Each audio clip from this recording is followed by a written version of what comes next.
Easter Unwrapped. With so much focus on eggs at this time of year, it's fair to say that the real message of Easter can get a bit, well, scrambled.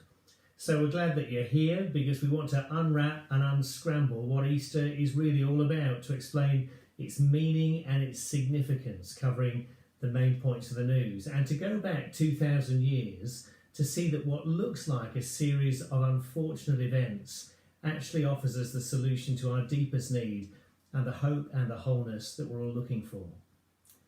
As you're watching this, I guess that we're all looking forward to lockdown restrictions being eased a little after the weekend and being able to meet with friends and family, albeit in a limited way.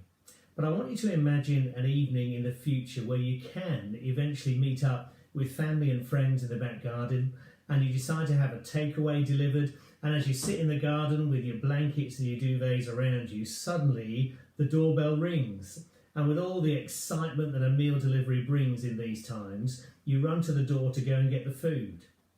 But the big surprise is the delivery driver. Because when you look at the socially distanced guy who's just left your food on your doorstep, you realise it's actually Prince William, who gives you a very friendly royal wave, shouts out, "Enjoy your food," and then he drives off on his moped into the distance with the royal crest on the box of the back of his moped. It's fair to say it wouldn't be what you'd expect being served a takeaway by the future King of England, a kind of royal Deliveroo. And my guess is that you'd have a job convincing the people in your back garden that it had actually happened. Well, the reality at the heart of Easter is even more unexpected, because Easter is all about a much greater King who comes to serve us and who does so in a way we could never imagine. Actually, to understand Easter, you've got to go back to Christmas, the time when we remember that out of love, God sent his son Jesus into the world. That in the greatest downward step the world has ever witnessed, the Son of God came down to earth and took on human form. The Bible puts it like this: he humbled himself in that way. He came down to our level and became one of us, the King of the universe, lying in a manger. It's an event that's so incredible, it sits right at the centre of our calendar, BC and AD, before Jesus arrived and then after, which of course is one of the things that proves that despite it being so incredible, it's also true.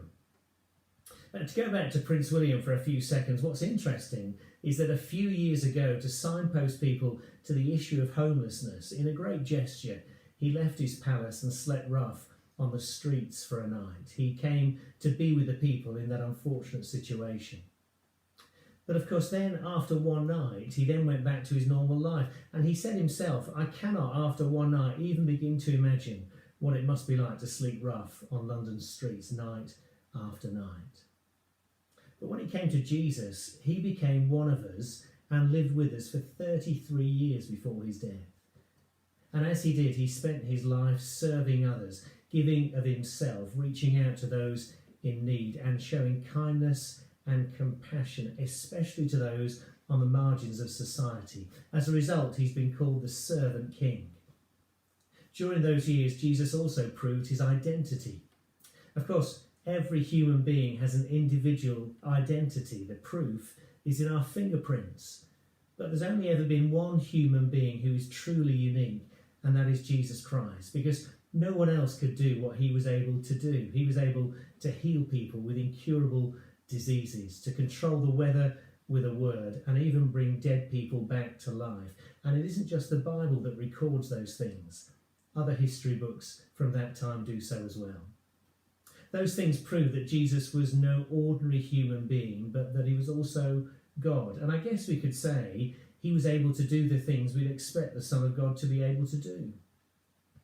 But what we could never have expected is that the main reason Jesus came down to earth was to serve us, and most of all to serve us in the ultimate and most costly way he did at the very first Easter, which is what we'll be unwrapping over our next 3 broadcasts.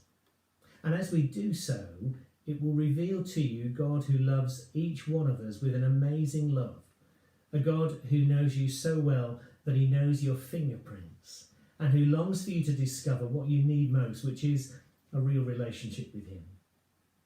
So we hope you'll continue to join with us over the next few days. And if you've got any questions or if you want any more info, then please do contact us. It would be great to hear from you. I want to finish this broadcast with a verse from the Bible that speaks about Jesus and sums up the message we're going to be looking at. Mark chapter 10 and verse 45. For even the Son of Man came not to be served, but to serve others and to give his life as a ransom for many.